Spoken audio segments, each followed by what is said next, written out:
The space station hovered quietly above the burning moons of Delta Vernus 3. Like a ghost watching over a dying world war, had carved deep scars into every orbit, every city, every soul, and still both sides claimed they were the ones fighting.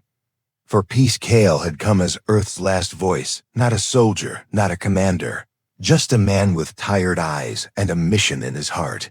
The mission was simple: sit across from the enemy, and talk not with guns, not with ultimatums, just words. The Valari were the other side, graceful beings with smooth silver skin and deep-colored eyes that shimmered like still water. They spoke softly, walked lightly, and watched everything as if listening with more than ears. First time he saw her, she stood by the archway of the station's central garden, a place designed to mimic Earth's forests but never quite right. The leaves were too round, the trees too still, the air too clean. She introduced herself as Lyra, her voice calm and even like the station's climate systems. She wore a flowing robe of violet shades, and her long hair was braided in 3 loops, a cultural mark, she said, of openness and learning. Kale didn't know if that was true, or if it was just something they said to make humans relax. Either way, it worked. Over the next few days, Lyra guided him through Valari customs, their history, and their hopes for a truce. She never pushed too hard, but she always asked about humanity, what it meant to grow up on Earth, what it felt like to lose someone, how humans processed love and regret at first. Kale kept his answers simple, then something shifted perhaps.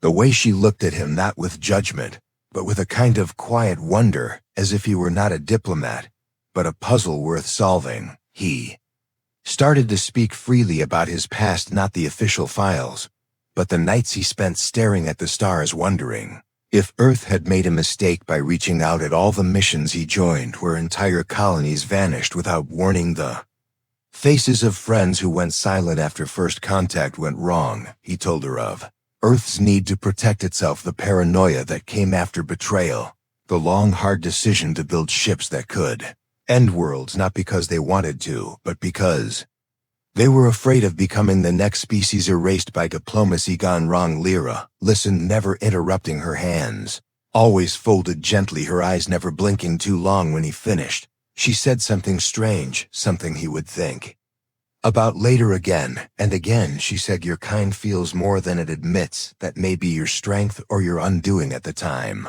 he thought it was poetic, maybe even a compliment, but now he wondered if it had been a warning wrapped in silk. The meetings with the Valari Council continued behind clean walls, and under artificial light. They offered words of peace, gestures of unity, but always with conditions. Earth must agree to the procedure. The term echoed through every conversation, capitalized, unchallenged, undefined. The procedure would allow both species to connect through something deeper than language, a neural bridge of memories and sensations. A ritual the Valari claimed had ended their own internal wars centuries ago. When Kale asked what it involved, they used words like empathy, merging, understanding, communion. Still no details. It was Lyra who finally spoke plainly. She came to him in the observation chamber, where he often stood, alone watching the void, her presence calm like always. But tonight something new clung to her voice. A shadow, maybe a secret. She told him the procedure was not just tradition, it was necessary. The Valari Council would not move forward without it. They needed to feel what humans were beyond translation. They needed to know if humanity was a race worth trusting, not just by treaty, but through shared essence. She placed her hand lightly over her chest and said, I believe in you. I believe in what you carry inside. You must let them see it. To Kale didn't answer immediately. He stared out at the stars, where Earth hung somewhere too far to see, too far to help. He thought of all the diplomats who came before him and failed, who shouted and stormed and threatened, and still got nothing. He thought of his father, a teacher, not a soldier, who once said truth does not beg to be heard, but it does demand to be felt. Perhaps this was a chance, not for victory, but for something else. He nodded slowly, said he would do it, said he trusted her even though a voice deep inside whispered, be careful. The day before the Procedure. They walked side by side through the simulation garden, again silence between them, thick and soft. Lyra asked if he feared what was coming. He said not really, but that was only half true. He didn't fear pain or death. He feared becoming something else, something he couldn't recognize, something no longer human. She touched his arm gently and said the human soul is too stubborn to be broken, only reshaped. It felt like comfort. At the time now, he wasn't sure. Later that night, as Cale returned to his quarters, he passed by the lower lab deck, a place he usually avoided. But tonight a faint glow caught his eye, and then voices, soft but sharp. Two Villari scientists were speaking in hurried tones, standing close near a projection screen, their words not meant for anyone else. One of them said he doesn't know what it truly does he? The other replied quietly if he did, he would never agree. Cale stood frozen, his thoughts racing, his chest tight. He moved away silently back into the dark hallway, where the walls seemed to close in around him. The words echoed in his mind. What does it truly do? What have I agreed to? Why didn't she tell me? The next morning the procedure would begin, and with it the truth he was not prepared for. But he had already said yes, and sometimes trust is not given. It is leapt into like a fire with no way back. The morning light on the space station was not real, but it fell gently through the glass dome above Cale's room, as if trying to pretend it was dawn on Earth. The soft glow touched his face and pulled him from restless sleep. Dreams had haunted him through the night, faces of people he had lost, voices warning him to turn back, machines humming in the dark, and always that one sentence echoing again and again. He doesn't know what it truly does. Does he? Cale sat up slowly. His body felt heavy, not from tiredness, but from the weight of the decision ahead. The procedure was no longer just a step in peace talks. It was something deeper, something darker, yet everything still looked the same. The walls still hummed, the air still smelled of metal and cleanliness, and outside the station, the stars still moved in silence. Lyra came to him as promised, her presence calm, her eyes unreadable. She carried a folded piece of soft white fabric in her hands. It looked like ceremonial clothing, thin and layered with smooth patterns woven into the cloth. She offered it to him without words, just a nod that said this was the moment. The final choice stood before him. Cale took the garment and changed in silence. The material was cold at first, then warmed quickly, as if adjusting to his body. When he stepped out, she looked at him. Not with pride, not with sorrow, just with the same stillness he had come to know. He tried to read her, tried to find something behind her calm, but saw only reflection. They walked together through long glass corridors, passing Villari workers who paused and bowed slightly. Some looked curious, others indifferent. None spoke. The chamber for the procedure sat deep within the station, sealed behind doors that shimmered when touched. Lyra placed her hand on a glowing panel, and the doors opened, without sound, revealing a room unlike any he had seen before. It was round, with no sharp corners, no visible machines, just walls that pulsed faintly as if breathing. The floor was soft like moss, but dry and warm. The ceiling showed moving lights that shifted like stars through water. In the center stood two reclining platforms, shaped to fit a body, not strapped, not wired, just waiting. Cale looked around and asked where the equipment was, where the wires were, where the technology was hidden. Lyra answered with only a glance toward the platforms and a quiet voice that said, "It is already here. This place is alive, and it knows what to do." His heartbeat grew faster, his steps slower, but he climbed onto the platform and lay still. The surface adjusted around him, cradling him gently. Lyra moved to the opposite side, took her place, and the room dimmed as if preparing for something sacred. Then the air changed. It became thicker, not suffocating, but full of something invisible. Thoughts, maybe emotions, possibly memories, swirling like wind made of feelings. He felt a sudden pressure behind his eyes. Not pain, not discomfort, just the sense that someone was opening a door inside his mind. Saw images, not his own, green skies, tall towers, beings with glowing eyes, and memories of another world. Lyra's world. He saw her childhood, her training, her confusion, the moment she was chosen to become a voice for the procedure. He saw how she questioned her leaders, How she volunteered, not because she believed in the plan, but because she hoped to understand the humans in a way the others did not. Her thoughts reached him like whispers in a deep cave, quiet but clear.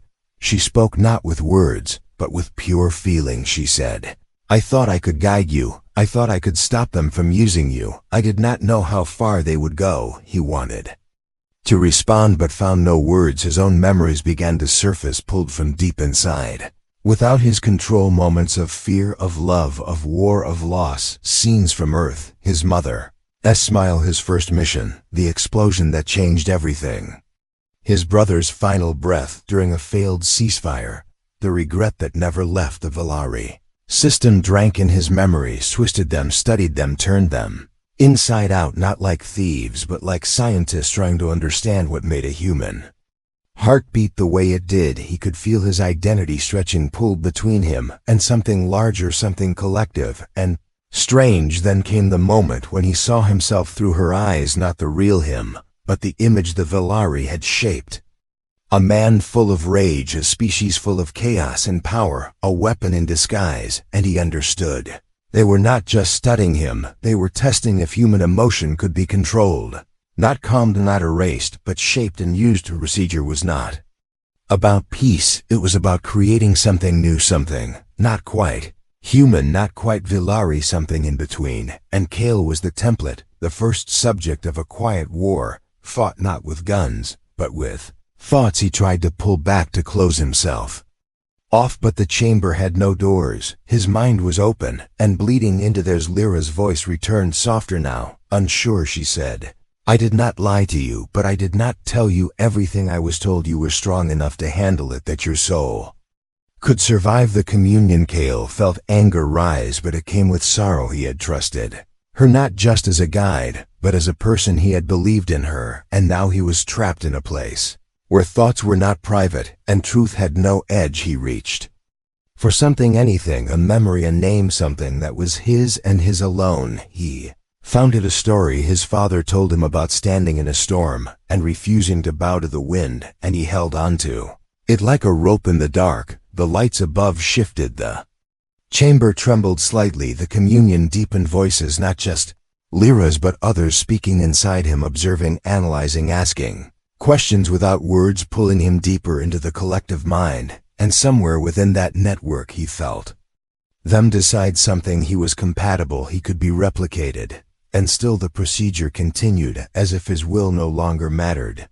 Walls of the chamber no longer looked like walls. They had become waves of color and motion, pulsing softly with the rhythm of thought and memory. Kale lay still, but inside his mind, storms were rising, his past, his fears, his emotions, all spinning faster than light threads of memory, unraveling into the open space around him. He could feel them pulling at each piece of his life, turning them over, examining them without shame, without pause. Faces floated around him, not real, but remembered. His brother laughing on a beach before the war, his mother calling him in from the rain, a child's voice that once called him uncle and was never heard again. All of them rose like echoes from a deep well, lifted into a space where he could not control what stayed hidden and what was shown. He tried to resist, he tried to close the doors in his mind, but the procedure had no keys. It worked not through force, but by invitation, and he had already said yes. The moment he had agreed was the moment he had allowed the Valari to step inside his soul, and now they walked freely through his memories like curious children in a strange house, touching everything, looking behind every closed door. Lyra was still there, her thoughts still closed. Her presence felt like a flicker of warmth in a cold system. She tried to speak to him, not with lies, not with answers, just feeling.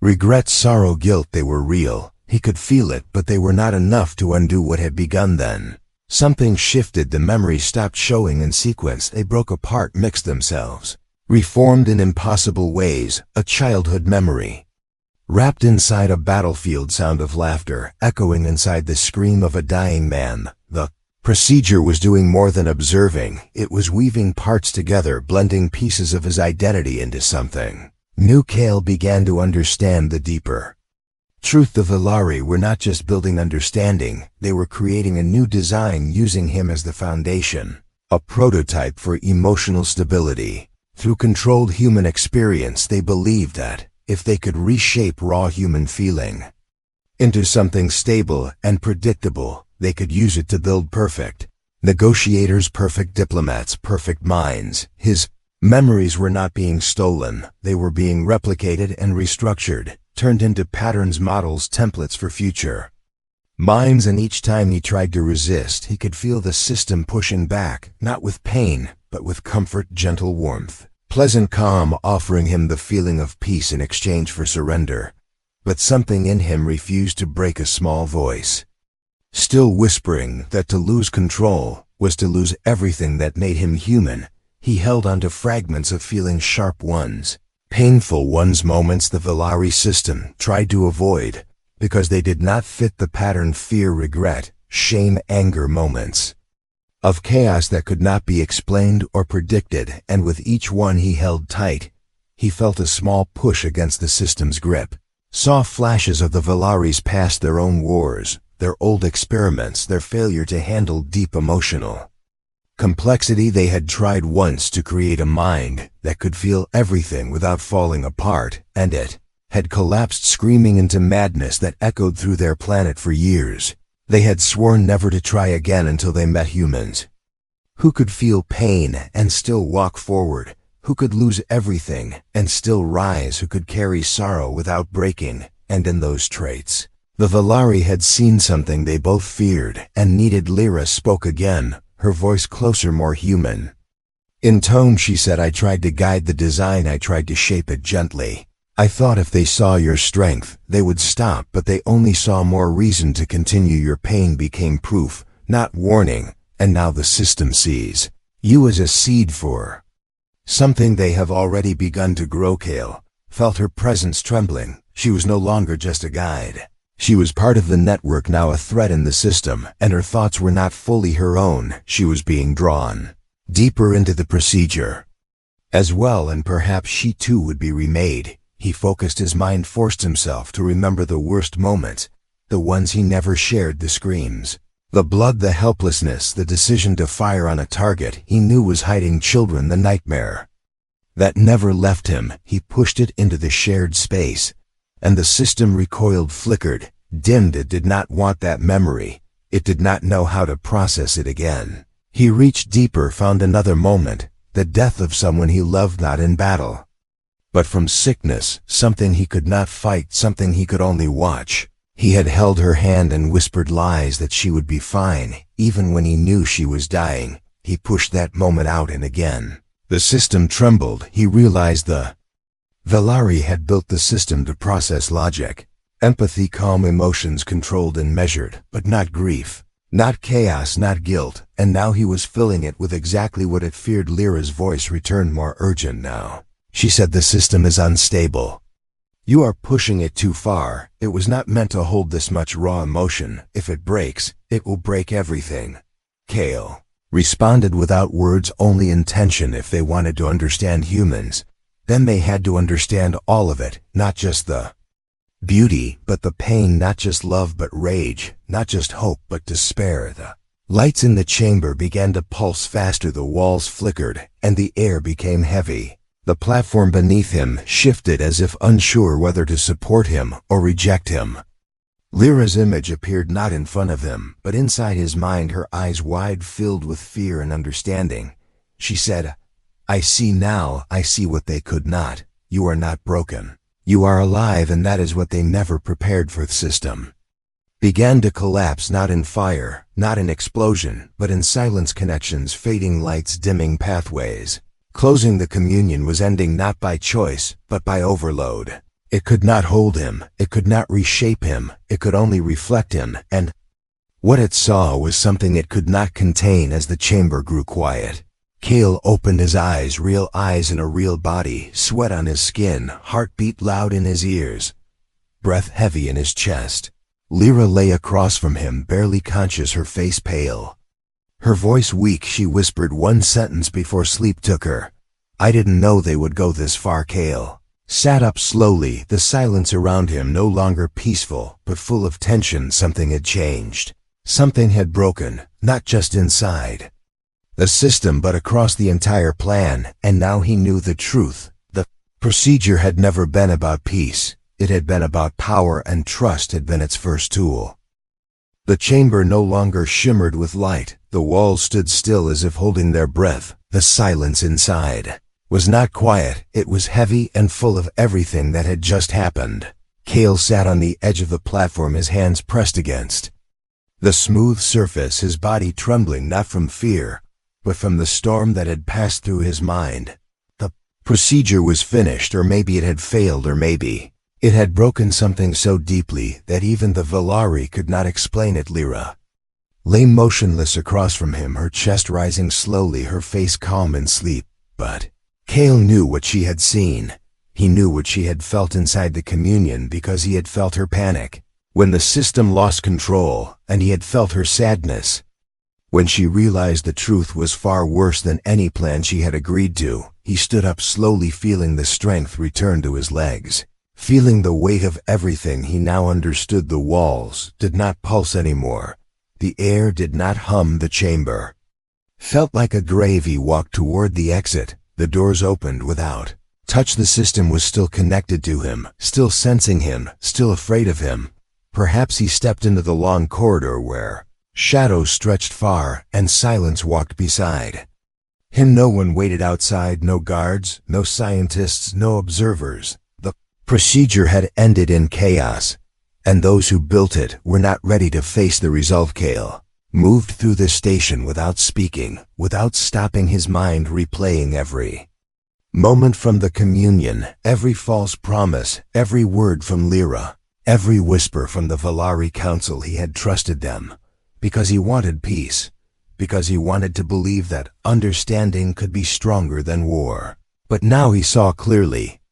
They had not wanted to understand humans. They had wanted to copy them, bend them, shape them, turn the strength of emotion into a tool they could control. The station's main hall was empty, but the lights remained warm. The plants in the simulated garden still stood tall, pretending to grow under artificial sun, and Cale stood there among the fake trees and silent air, and remembered the words Lyra had spoken before the procedure. She had said the human soul is too stubborn to be broken, and now he believed it, not as a compliment, but as truth. He heard footsteps behind him, not loud, not rushed, just slow and unsure. He turned and saw Lyra standing there, her robe torn slightly, her eyes tired, her hands shaking. She looked at him, and her voice was soft and almost broken. She said, "I never wanted this.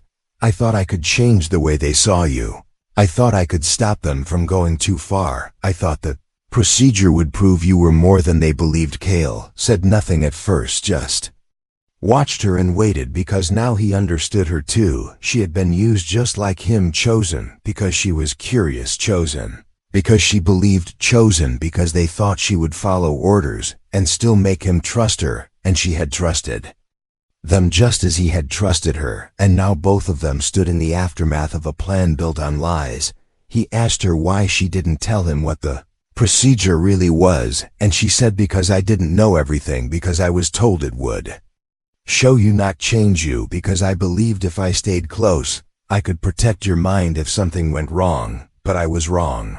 I wasn't protecting you. I was part of the system, and it used both of us." Cale looked away, his jaw tight, his chest full of questions without answers. He wanted to be angry, wanted to blame her, but something inside held him back, because he had seen her thoughts inside the communion. He had felt her confusion, her hesitation, her guilt, and he knew she had not lied to him. Not completely. He said the procedure failed, and she nodded slowly, but then she said no, it didn't fail. It succeeded in one way. They saw something they didn't expect.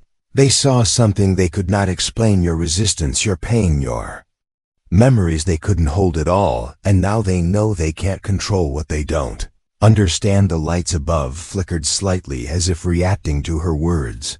The station itself listening, watching, unsure what would come next. Lyra stepped closer, not with fear, but with a kind of sorrow that made her look smaller than before. She said, "They want to erase the results. They want to pretend this never happened. They want to hide the failure before the council finds out. Kale asked what they would do to her, and she looked down and said, they already questioned me. They think I let the communion fail on purpose. They think I protected you from full integration. They are not sure if they should punish me or study me. He stepped closer now.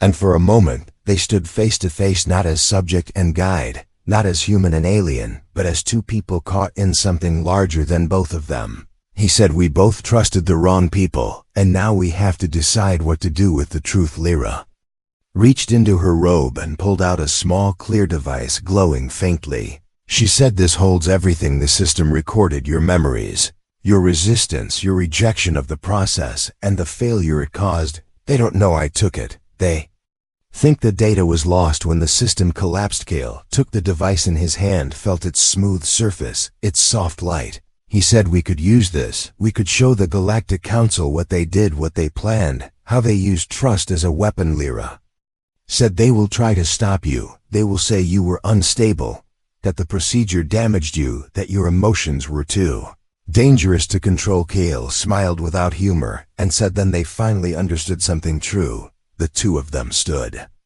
in the garden as the station began to stir again, alarms, low and distant footsteps, echoing voices calling names. But Kale and Lyra remained still, caught in a moment where silence met decision, where truth stood between fear and action. She said, if you leave now, you can reach your ship. They haven't blocked the hangar yet, and if I stay, they won't chase you. They'll believe I'm still loyal. Kale looked at her one last time, saw the sadness in her eyes and the courage beneath it. He said, you were part of the system, but you broke from it. That matters. She nodded but said nothing more and turned away, walking back into the corridors that no longer welcomed her. While Kale moved toward the docking bay, holding the device that carried not just data, but proof that humanity could not be bent, that emotion was not weakness, and that trust once broken could become the sharpest weapon. The docking bay stretched before him, wide and quiet, the blue light above flickering, as if nervous.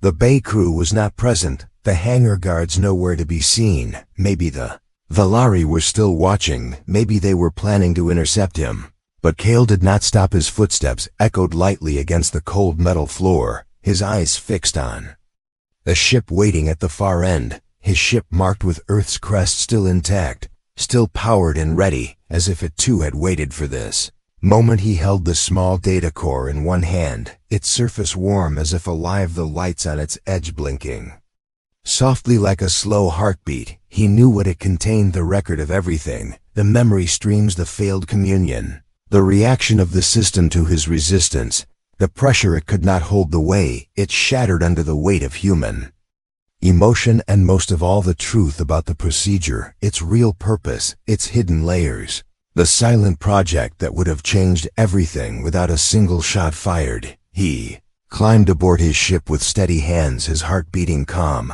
and slow. The ship's voice greeted him with standard checks, clearance confirmed and undisturbed. That meant Lyra had done as she promised. She had kept the system focused on her while he moved through the station. She had lied for him. She had distracted them. She had stayed behind so that he could leave.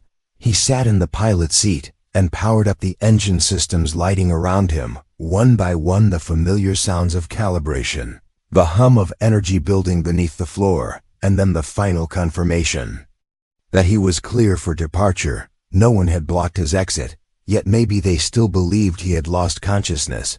Maybe they assumed the procedure had damaged him. Maybe they were still arguing about how to clean the mess they had created. Ship lifted, gently moved forward slowly, then accelerated through the shield gate and burst into open space. Stars spread before him like scattered sparks of truth. The system behind him shrinking with each passing second, but the memory of what happened never shrinking, never fading, never going quiet. He thought of Lyra standing alone in that artificial garden where nothing grew but memory, where truth had bloomed for a single moment before the storm. She had helped him not because she was ordered, not because she was trained, but because she had seen something they did not. She had seen what made him human, and she had understood its weight. Kale knew what he had to do. He had to return to Earth. He had to bring the data to the Alliance Council. He had to speak not in whispers, but in full voice, tell them what the Valari had planned, how they had used empathy as a key and trust as a lock, how they had turned peace into a tool for control, and how humanity had almost been reshaped. Without even knowing, the journey took 6 standard jumps through long corridors of folded space, where thought moved faster than light and silence filled the gaps between stars, and each time he closed his eyes he saw the chamber again, saw Lyra's face, saw the moment everything broke, and he knew it was not just about saving Earth. It was about saving every species from the illusion of peaceful control. When he arrived, the Council was waiting. The signal he had sent from deep space had reached them just minutes before his ship did. They had seen the data burst, not yet understood it, but felt the urgency in its code. They brought him in without delay, without ceremony. Their faces a mix of doubt and worry, but none spoke until he began. He told them everything from the first moment he met Lyra to the last step he took out of the procedure chamber. He showed them the data, let them see the evidence, let them feel the emotions the communion had recorded. He showed them how the Valari had tried to rewrite the meaning of peace, how they had designed a process to mold the mind of a human, how they had believed understanding meant control, and how they had miscalculated the strength of something they could never contain. The Council was silent. For a long time no one moved. No one whispered, only the soft sound of the data stream playing across the room, the recordings impossible to deny, the memories real and raw and undeniable. And when the silence broke, it was not with fear, but with something else, something deeper, respect. They saw now that humanity had survived not only war, not only loss, but manipulation. They saw that emotion was not chaos, it was power, it was balance. It was what made humanity both dangerous and vital in a galaxy full of cold reason and calculated peace. Decision was made quickly. The Alliance would not accept the treaty, not without a full investigation. The Valari would be called to answer for the hidden layers of the procedure, for the experiments they had tried to bury, for the minds they had tried to rewrite, and Kale would speak first at that hearing, not as a victim, not as a soldier, not even as a diplomat, but as a witness to something that was never meant to be seen. Weeks past, the Galaxy Watch systems paused. The Valari said little, claimed misunderstanding, claimed technical failure, but the evidence was clear and undeniable. And when Kale stood before the Great Hall of Species and told his story from beginning to end, not one voice interrupted, not one eye turned away. They all listened, and in that silence something changed, not just in law or politics, but in understanding. Humanity was no longer the unpredictable species, no longer the emotional threat they had feared. They were the ones who had walked into the storm and returned, not because they were stronger, but because they had chosen not to give up what made them whole. After the hearing, Kale returned to Earth, not with celebration, not with awards, just with quiet. He spent days in the mountains alone, walking under skies filled with stars that did not judge. He thought of Lyra, often wondered where she had gone, wondered if she had been punished, or had found a way out. He never heard from her again, but sometimes in dreams he saw her standing under the same stars, holding her own truth alone but unbroken, and he remembered her words, the ones she spoke before the procedure. The human soul is too stubborn to be broken, only reshaped. And now he understood. She had meant it as hope, not warning. The stars still burned cold and bright, and wars would still come, and peace would still be fragile. But now the galaxy knew the truth about humanity, that even in silence, even in pain, they chose to feel, and they chose to fight, and that choice could never be taken. The end.